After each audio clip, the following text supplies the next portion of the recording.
Hay una imagen circulando ahora mismo en los rincones más oscuros del debate católico mundial. Una imagen que, dependiendo de quién eres y qué crees, te va a provocar una de dos reacciones: profunda indignación o profunda confusión. Y lo más inquietante no es la imagen en sí. Lo más inquietante es lo que revela sobre el estado de la institución más antigua y poderosa del mundo occidental. Porque si lo que documenta esa fotografía realmente ocurrió con conocimiento y consentimiento de las autoridades correspondientes, entonces estamos ante un precedente que ningún análisis superficial va a poder explicar. Y eso es exactamente lo que vamos a hacer aquí, no un análisis superficial. Esta investigación tomó semanas. Cruzamos fuentes históricas, documentos del Vaticano, declaraciones públicas registradas y el contexto teológico que los medios masivos jamás te van a explicar porque les tomaría demasiado tiempo, y tú llevas demasiado poco. Pero tú no eres de los que aceptan medias verdades. Si estás aquí es porque sientes que algo no cuadra. Y tienes razón. Algo no cuadra. Si este tipo de análisis profundo es lo que buscas, lo que estás a punto de ver es exactamente eso. Dale like ahora si valoras el periodismo de investigación independiente, porque los que nos apoyan desde el principio son los que hacen posible que sigamos aquí. Y activa la campanita, porque lo que viene después de este episodio podría ser incluso más revelador que lo que estás a punto de escuchar. La pregunta central que vamos a responder hoy no es si una mujer estuvo en el Vaticano. Eso es un hecho verificable. La pregunta que vamos a responder es esta: ¿qué significa que haya estado ahí, haciendo lo que hizo, en el lugar donde lo hizo, con quien estaba presente? Y más importante todavía, ¿qué patrón emerge cuando conectas este evento con todo lo que ha ocurrido en los últimos meses dentro de la Iglesia Católica? Porque los patrones, hermanos, no mienten. Las personas mienten. Las instituciones mienten. Pero los patrones tienen una manera brutal de decir la verdad. Comencemos por el principio. No por la fotografía, por la historia. Porque sin la historia, la fotografía es solo un escándalo de redes sociales. Con la historia, la fotografía se convierte en el síntoma visible de una enfermedad que lleva siglos incubándose.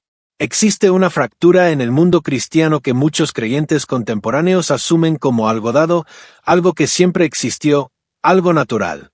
Pero no hay nada natural en ella.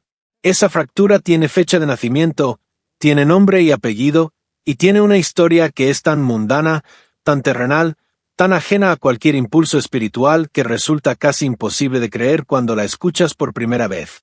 La Iglesia Anglicana, esa institución que hoy tiene sedes en todo el mundo, que tiene arzobispos y obispos y toda la parafernalia litúrgica de una iglesia cristiana de alto rango, no nació de una revelación teológica. No nació de un debate doctrinal apasionado sobre la naturaleza de Dios o la interpretación de las Escrituras. No nació de ningún impulso espiritual reconocible. Las crónicas históricas sugieren, con una coherencia que ningún académico serio ha podido refutar, que la Iglesia Anglicana nació de un divorcio. O más precisamente, del deseo de un divorcio que la autoridad eclesiástica de la época se negó a autorizar. Estamos hablando de Enrique VIII de Inglaterra. Estamos hablando del siglo XVI. Y estamos hablando de una de esas decisiones que, en retrospectiva, uno mira y no puede evitar preguntarse, ¿en qué momento la historia tomó ese giro? El rey de Inglaterra quería que su matrimonio con Catalina de Aragón fuera declarado nulo. El Papa Clemente VII no lo autorizó. Las razones detrás de esa negativa eran complejas, geopolíticas, profundamente entretejidas con las dinámicas de poder de la Europa del siglo XVI. Pero el resultado fue simple y devastador. El rey decidió que si Roma no le daba lo que pedía, entonces Roma ya no tenía autoridad sobre él. Lo que ocurrió a continuación es uno de esos momentos en la historia humana donde el poder temporal y el poder espiritual colisionan de una manera que redefine siglos de civilización. Mediante lo que los historiadores documentan como el Acta de Supremacía de 1534, Enrique VIII se proclamó a sí mismo la cabeza suprema de la Iglesia de Inglaterra. No el líder político que tenía influencia sobre la Iglesia. La cabeza suprema, el equivalente al Papa, pero en territorio inglés. Y con esa declaración, siglos de comunión espiritual con Roma quedaron deshechos no por razones de fe, sino por razones de ego y conveniencia política. ¿Quieres saber lo que es verdaderamente fascinante desde una perspectiva histórica? Que la ruptura inicial no fue teológica. Los primeros años de la Iglesia de Inglaterra no representaron un cambio doctrinal radical respecto al catolicismo. La misa continuó, los sacramentos continuaron, los obispos continuaron. Lo único que cambió fue la cúpula de autoridad, en lugar de Roma, Londres. En lugar del Papa, el Rey. Lo que en principio pudo haber sido simplemente una disputa de poder, con el tiempo fue evolucionando hacia algo más complejo y más profundo. Figuras como Thomas Cranmer, que ocupó el cargo de arzobispo de Canterbury, fueron gradualmente incorporando elementos del pensamiento protestante que se estaba expandiendo por Europa continental. La liturgia se simplificó. Los textos sagrados se tradujeron. La estructura comenzó a alejarse de lo que Roma reconocía como válido. Y es aquí donde necesitas pausar y comprender algo que va a ser fundamental para todo lo que viene después. La validez sacramental, en la teología católica, no es una opinión. No es una preferencia litúrgica. Es una afirmación doctrinal con consecuencias prácticas y espirituales específicas. La Iglesia Católica sostiene que para que un sacramento sea válido, debe existir una cadena ininterrumpida de ordenaciones que se remonte a los apóstoles. A eso se le llama sucesión apostólica. Y es exactamente ese concepto el que va a volver al centro de nuestra historia con una fuerza desconcertante. Si llegaste hasta aquí, ¿ya sientes que esto va más allá de lo que esperabas? Significa que estamos haciendo algo bien. Déjame saber en los comentarios si ya tenías algún conocimiento previo sobre la historia anglicana o si esto es completamente nuevo para ti. Y si estás encontrando valor en este análisis, este es el momento perfecto para suscribirte al canal, porque lo que vamos a revelar en los próximos minutos sobre las implicaciones contemporáneas de esta historia es lo que muy pocos creadores de contenido se han atrevido a articular con claridad. La historia de la Iglesia anglicana durante los siglos posteriores es, en muchos sentidos, la historia de una institución buscando su propia identidad. Ni completamente protestante ni completamente católica, lo que sus propios defensores llamaron en algún momento la vía media, el camino del medio. Esta característica le permitió a la Iglesia anglicana atraer a una amplia gama de creyentes, desde los que mantenían una práctica litúrgica muy cercana al catolicismo tradicional hasta los que abrazaban posiciones teológicas más radicalmente protestantes. Pero esa misma flexibilidad que era su fortaleza fue también convirtiéndose, con el paso de los siglos, en una fuente de tensión interna permanente. Y aquí viene la primera gran ruptura que nos interesa para entender el presente. En el siglo XIX, el papado tomó una decisión que cerró formalmente la cuestión que muchos dentro y fuera de la Iglesia anglicana se estaban haciendo. En 1896, el Papa León XIII emitió un documento que pasó a la historia con el nombre de Apostolicae Curae. En ese documento, el papado declaró de manera formal y definitiva que todas las ordenaciones anglicanas eran absolutamente nulas y completamente inválidas. El argumento central era precisamente la sucesión apostólica, los procedimientos utilizados durante la Reforma anglicana para ordenar nuevos clérigos habían alterado de tal manera la forma y la intención del sacramento que la cadena de transmisión sacramental había quedado rota de forma irreparable. Las implicaciones de esa declaración eran enormes. Significaba, desde la perspectiva teológica católica, que los obispos anglicanos no eran obispos en el sentido sacramental. Que los sacerdotes anglicanos no eran sacerdotes en el sentido sacramental. Que la Eucaristía anglicana no era la Eucaristía en el sentido sacramental. Era una posición extremadamente clara, extremadamente contundente y, para muchos anglicanos, extremadamente dolorosa. Y es precisamente esta posición la que convierte la imagen que circula hoy en algo mucho más que un escándalo mediático. Porque no estamos hablando simplemente de una mujer no católica entrando a una basílica. Eso ocurre todos los días en todos los lugares del mundo.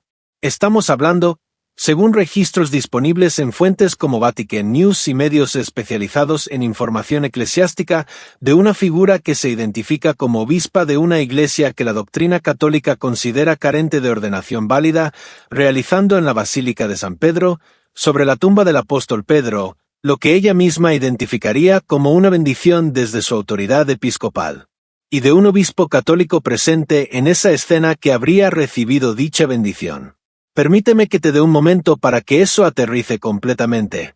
Porque si lo que los registros sugieren es preciso, estamos ante una situación que va más allá de la incomodidad o el escándalo superficial. Estamos ante lo que muchos teólogos y fieles califican como una inversión simbólica de la autoridad sacramental. Un obispo cuya ordenación la Iglesia Católica reconoce como válida, recibiendo una bendición de alguien cuya ordenación esa misma Iglesia ha declarado formalmente inválida. ¿Cómo llegamos hasta aquí? ¿Cuál es la cadena de decisiones, de gestos, de señales que condujeron a este momento?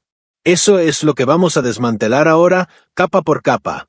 Para entender la figura en el centro de esta historia, es necesario primero entender el contexto en el que emergió. Sarah Muyali, que es el nombre que ha aparecido en las publicaciones que documentan este evento, llega a la cima jerárquica de la Iglesia de Inglaterra en un momento de profunda transformación interna para esa institución. La Iglesia de Inglaterra había debatido durante décadas la cuestión de la ordenación femenina. La aprobación de la ordenación de mujeres como sacerdotisas se produjo en 1994. La aprobación de la ordenación de mujeres como obispas llegó en 2014. Estas decisiones generaron fracturas internas significativas, con grupos de fieles y clérigos que consideraban estos cambios incompatibles con la tradición cristiana. Las crónicas del periodo documentan deserciones notables, congregaciones enteras que abandonaron la Iglesia de Inglaterra para buscar comunión ya sea con Roma o con otras estructuras eclesiales que rechazaban los cambios. En ese contexto de tensión interna y pérdida de membresía, la narrativa pública de figuras como Muyali adquiere una dimensión particular. Y es aquí donde entra una de las preguntas que más inquietan a los observadores críticos de este evento. ¿Qué propósito cumple, desde una perspectiva institucional y comunicacional, una visita al Vaticano que genera este tipo de imágenes en este momento específico? No hay respuesta simple a esa pregunta, pero plantearla es indispensable. Porque hay elementos de la visita que van más allá de lo que una reunión diplomática ordinaria justificaría. El Papa León XIV, que lleva relativamente poco tiempo en el pontificado pero ya ha dado señales claras sobre la dirección de su papado, recibió formalmente a Muyali como parte de lo que se enmarca en el proceso más amplio del diálogo ecuménico. Las declaraciones públicas asociadas a esa visita, según los registros que hemos revisado, incluyeron referencias a caminar juntos y a la posibilidad de avanzar en la comunión entre tradiciones cristianas. Y es exactamente aquí donde una parte significativa del mundo católico más tradicional se detiene y dice, un momento, porque el diálogo ecuménico como principio no es nuevo y no es en sí mismo el objeto de la controversia. El Concilio Vaticano II abrió formalmente la puerta a este tipo de intercambios hace décadas y nadie con un conocimiento mínimo de la historia de la Iglesia puede pretender que el diálogo entre confesiones cristianas es una novedad del pontificado actual. La cuestión no es si el Papa puede recibir a una líder de otra iglesia cristiana. Eso es un hecho políticamente y pastoralmente comprensible. La cuestión es qué ocurre después de que se abren esas puertas y qué mensajes se transmiten a través de las imágenes que emergen de esos encuentros. Hay un concepto que se usa en análisis político y social que los teólogos y comunicadores eclesiásticos han empezado a adoptar en sus propias discusiones, la ventana de Overton. La idea es que en cualquier momento dado, existe un rango de lo que se considera aceptable y discutible en el espacio público. Lo que está fuera de ese rango se percibe como impensable o extremo. Pero ese rango no es fijo. Se puede desplazar gradualmente, y la manera de desplazarlo es introduciendo ideas que empujan los bordes de lo aceptable, primero de manera tentativa, luego de manera más directa, hasta que lo que antes era impensable se convierte en apenas controvertido, y lo que antes era apenas controvertido se convierte en política normal. Muchos de los analistas más críticos del proceso sinodal en curso dentro de la Iglesia Católica utilizan exactamente este marco para interpretar lo que están observando. Y la imagen de una obispa anglicana bendiciendo en la Basílica de San Pedro, con un obispo católico presente y aparentemente receptivo, es interpretada por estos analistas como una señal de que la ventana ha sido empujada en una dirección específica. La pregunta que plantean es, ¿hacia dónde está moviéndose esa ventana y cuál es la próxima posición que se va a normalizar?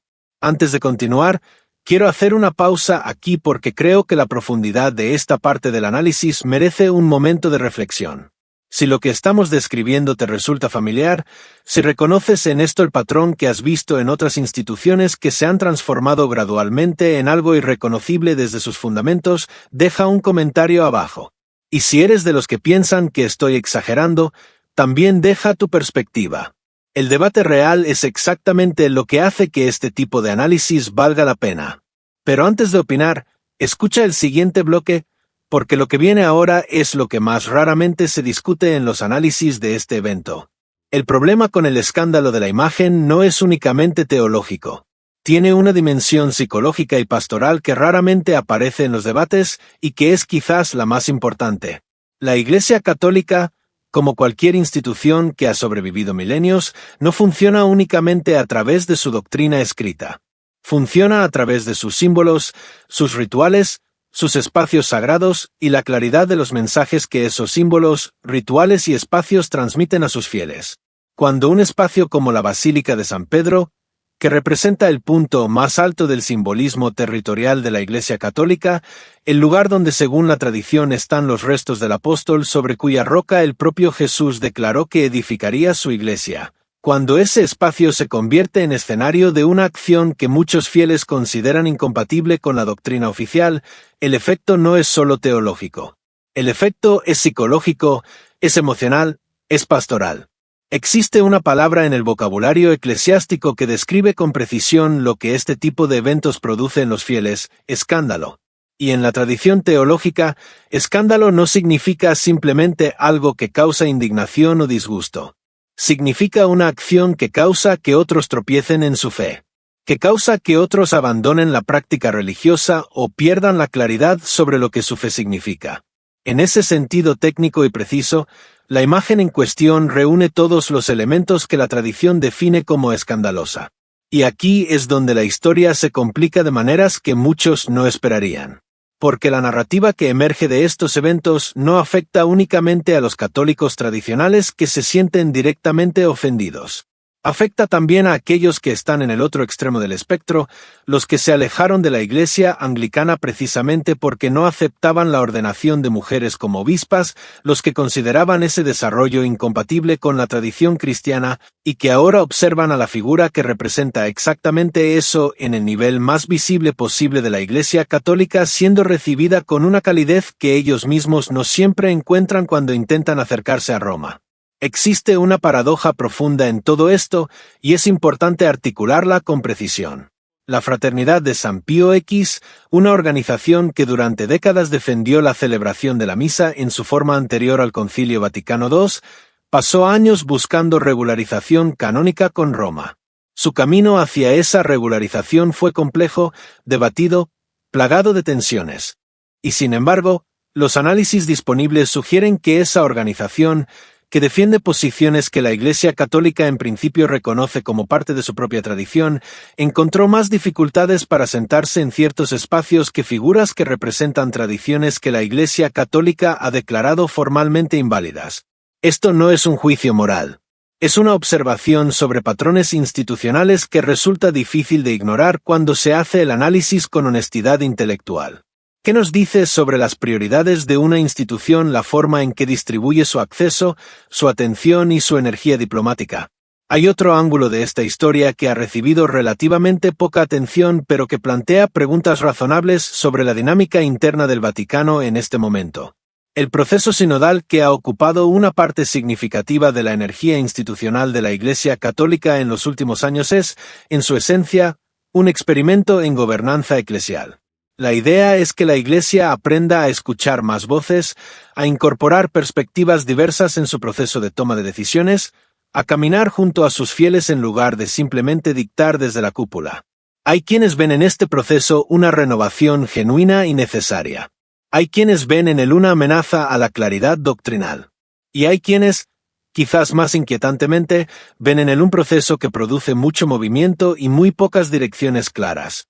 Lo que los registros disponibles sobre las conversaciones en torno al proceso sinodal sugieren es que dentro de ese proceso existe una tensión real entre quienes quisieran ver la tradición más conservadora de la Iglesia ocupar un lugar central en el debate y quienes prefieren que esa tradición permanezca al margen, que sea tratada como un tema secundario frente a otras prioridades pastorales y evangelizadoras. Cuando en un espacio de deliberación eclesial la tradición se convierte en un tema incómodo mientras que la apertura a expresiones litúrgicas externas se celebra como un signo de apertura, algo en el balance institucional merece ser examinado con cuidado. El debate sobre la misa tradicional, lo que popularmente se conoce como la misa tridentina, es un ejemplo de esta tensión que se puede documentar con datos concretos.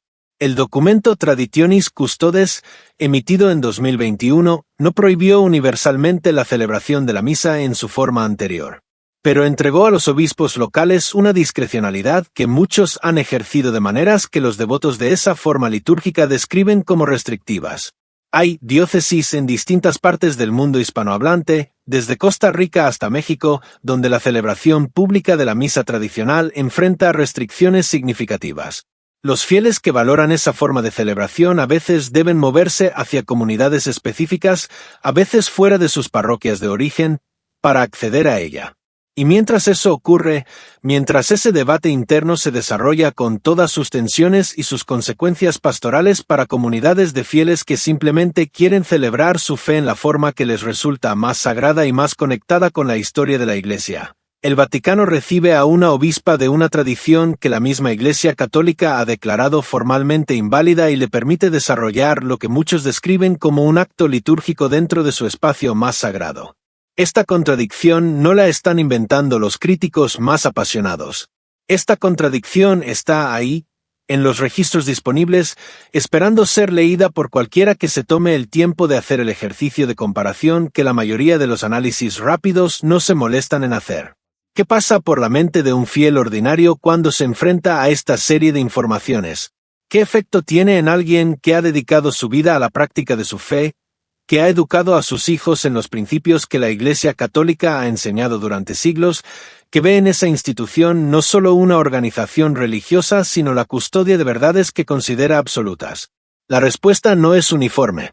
Algunos reaccionan con indignación, otros con confusión, otros con una especie de resignación melancólica, y un porcentaje significativo, quizás el más preocupante desde una perspectiva pastoral, reacciona con algo que se parece peligrosamente a la ruptura. Si esto es lo que la Iglesia hace en el lugar más sagrado que tiene, entonces quizás la Iglesia ya no es lo que yo creía que era.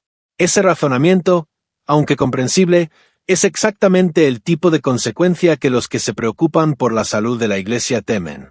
Porque la salida de fieles de la Iglesia Católica no resuelve ninguno de los problemas que la imagen plantea. Solo los agrava. Y la historia religiosa de las últimas décadas en América Latina, donde la Iglesia ha perdido millones de fieles a una velocidad alarmante, sugiere que la capacidad de la institución para contener ese proceso depende en gran medida de su habilidad para transmitir mensajes claros, coherentes y que resuenen con la experiencia espiritual de sus fieles. Hay una pregunta que emerge de todo este análisis que resulta imposible de evitar. ¿Quién tiene la responsabilidad de evitar que estos mensajes contradictorios sigan multiplicándose? La respuesta institucional es clara, aunque incómoda. La responsabilidad suprema de conducción de la Iglesia Católica recae en el Papa. No de manera absoluta en cada decisión administrativa, pero sí en la dirección general y en los mensajes simbólicos que se transmiten a través de las acciones que ocurren bajo su pontificado.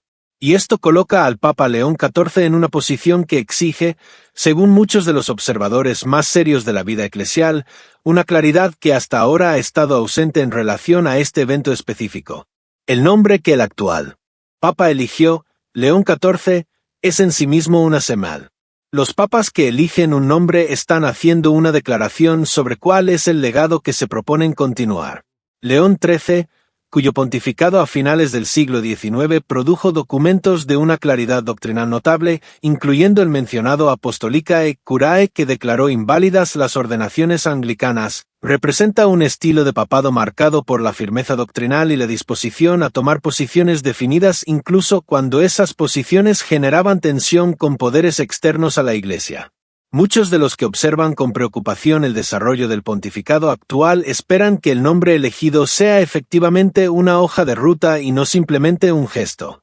La infalibilidad papal es otro de los conceptos que aparece inevitablemente en estas discusiones y que merece ser precisado, porque existe una confusión generalizada que convierte este principio en algo que no es. La infalibilidad papal no significa que cada palabra que pronuncia el Papa sea automáticamente verdad de fe. Tiene un alcance muy específico. Se aplica a las definiciones solemnes sobre fe y moral realizadas en condiciones precisas.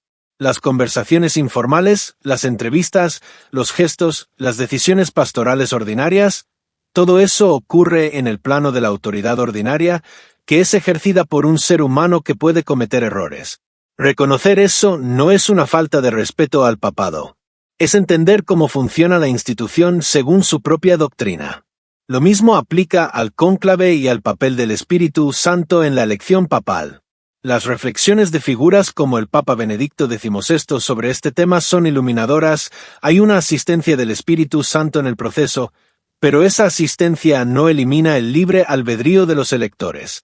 Los cardenales que votan en un cónclave son hombres con sus propias perspectivas, sus propias lealtades, sus propias limitaciones.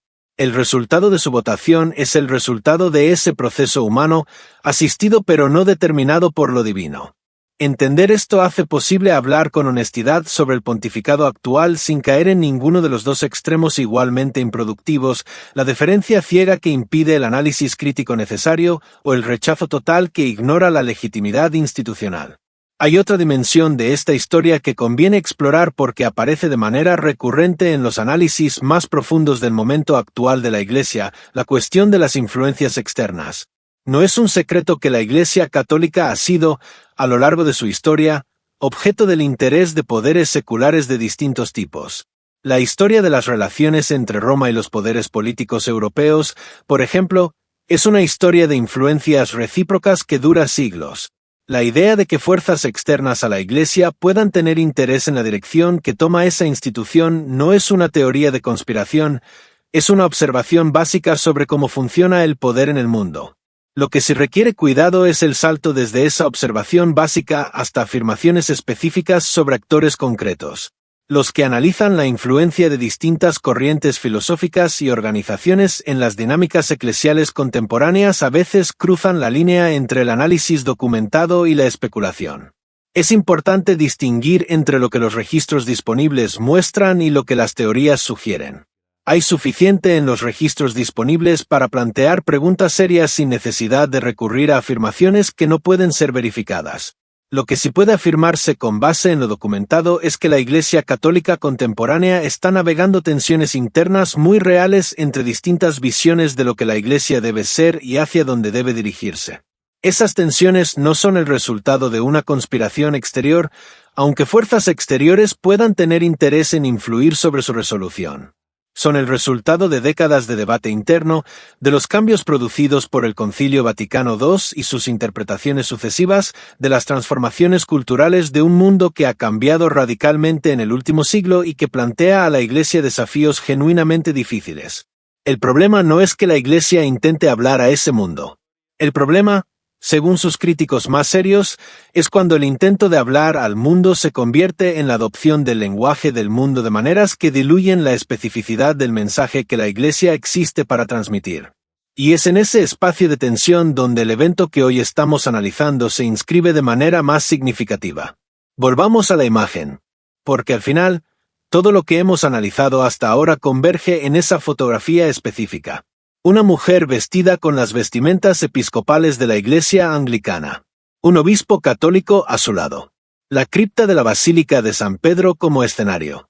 Y un gesto que se interpreta como una bendición otorgada desde la autoridad episcopal que ella reclama y que él, al menos en ese momento, habría aceptado. Hay quienes dirán que estamos sobredimensionando un gesto, que fue un momento de cortesía, de hospitalidad, de intercambio simbólico sin mayor peso doctrinal. Hay quienes dirán que en el contexto del diálogo ecuménico, estos gestos son precisamente los que hacen avanzar el proceso hacia una mayor comunión entre tradiciones que comparten muchas más cosas de las que las separan. Esos argumentos merecen ser escuchados. Y también merecen ser respondidos. Porque el problema con la interpretación del gesto como simple cortesía es que los símbolos en el mundo religioso no funcionan de manera contextual únicamente. Funcionan también de manera universal.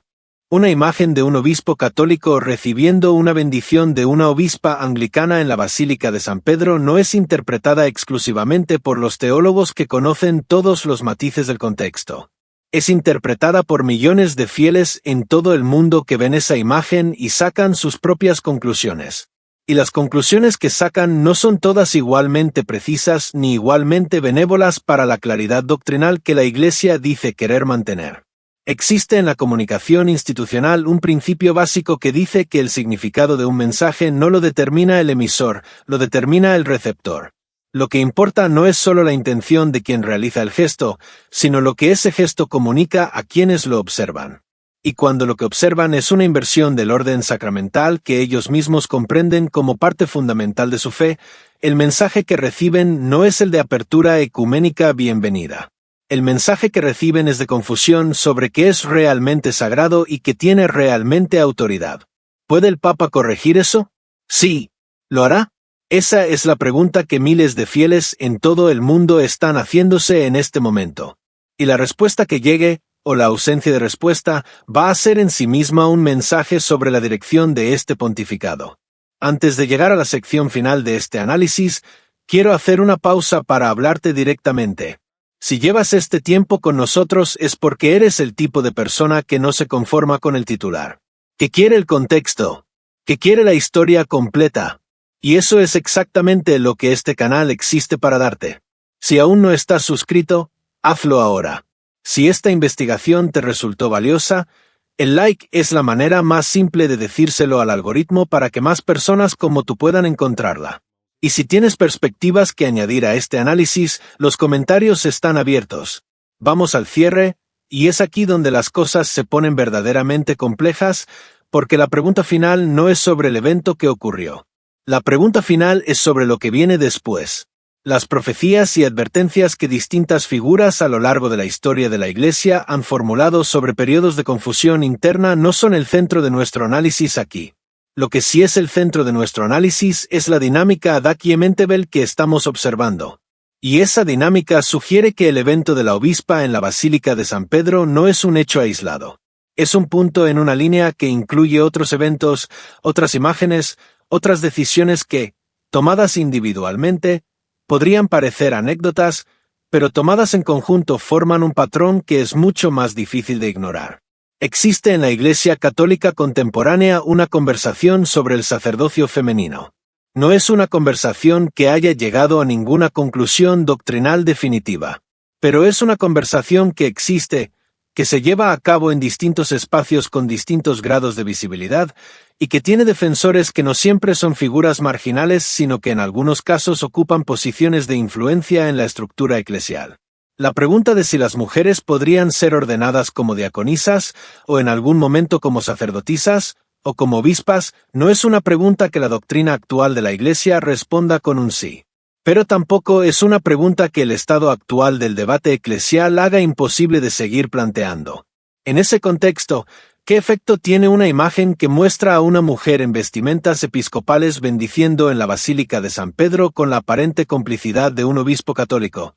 El efecto, según la lógica de la ventana de Overton, es el de normalizar visualmente algo que doctrinal y sacramentalmente no existe dentro del catolicismo. No porque la imagen cambie la doctrina, sino porque las imágenes preceden a los cambios de percepción y los cambios de percepción preceden a los cambios de política. Ese es el patrón que los críticos más articulados de este evento están señalando, y ese patrón merece ser tomado en serio independientemente de la posición que uno ocupe en el espectro del debate interno de la Iglesia. Hay también la cuestión de la Iglesia anglicana misma y de lo que este momento representa para su propio proceso de transformación. La institución que Mullally encabeza ha experimentado pérdidas de membresía significativas en el contexto de sus propias reformas internas. Cuando una institución pierde fieles que se sienten incómodos con su dirección, busca maneras de mantener su relevancia y su base social. Y una de las maneras en que una institución puede hacer eso es a través de la asociación visible con otras instituciones más grandes y más influyentes que le presten legitimidad simbólica. El Vaticano es, desde cualquier perspectiva, la institución cristiana más influyente del mundo en términos de presencia global, de patrimonio simbólico, de peso histórico y de capacidad de generar imágenes que circulen. Una visita al Vaticano, con las fotografías que produce, es un activo comunicacional de primer orden para cualquier institución que quiera transmitir un mensaje de relevancia y legitimidad. ¿Estamos sugiriendo que esa fue la intención detrás de la visita? No estamos en posición de afirmar intenciones, pero sí estamos en posición de señalar que los resultados comunicacionales de la visita, particularmente de esa imagen específica, son funcionales a ese tipo de objetivo independientemente de cuáles hayan sido las intenciones declaradas. Y esto nos lleva a la pregunta más profunda, la que quizás nunca tenga una respuesta completamente satisfactoria. ¿Tiene la Iglesia Católica la capacidad institucional de distinguir entre el diálogo genuinamente ecuménico, que ha sido una parte importante de su historia postconciliar y que tiene valor real, y las formas de encuentro que producen mensajes contradictorios sobre quién tiene autoridad y qué es sagrado dentro del catolicismo? ¿Tiene los instrumentos institucionales, la claridad pastoral, el liderazgo dispuesto a hacer esas distinciones de manera pública y consistente? Esa es la pregunta que, según muchos de los observadores más serios de la vida eclesial contemporánea, está pendiente de respuesta. Y mientras esa respuesta no llegue, eventos como el que hemos analizado hoy van a continuar generando exactamente el tipo de confusión y fragmentación que ningún líder de ninguna institución que se toma en serio debería querer producir. Lo que los fieles más comprometidos con la Iglesia Católica, tanto los que se identifican con las corrientes más tradicionales como los que se identifican con las corrientes más renovadoras, tienen en común es el deseo de una Iglesia que sepa quién es, que tenga claridad sobre sus fundamentos, sobre su misión, sobre el mensaje que existe para transmitir. Las diferencias sobre cómo esa claridad debe expresarse son reales y profundas y no van a resolverse en este análisis. Pero la necesidad de claridad como tal es un denominador común que cruza prácticamente todas las divisiones internas. El rugido de león es una imagen que muchos en este momento esperan con urgencia. No el rugido de la condena ni el rugido de la exclusión, sino el rugido de la definición. El rugido que dice esto es lo que somos, esto es lo que creemos, esto es lo que no negociamos, y este es el camino en el que seguimos caminando. Ese rugido, cuando llegue, si llega, va a ser uno de los momentos más importantes de este pontificado.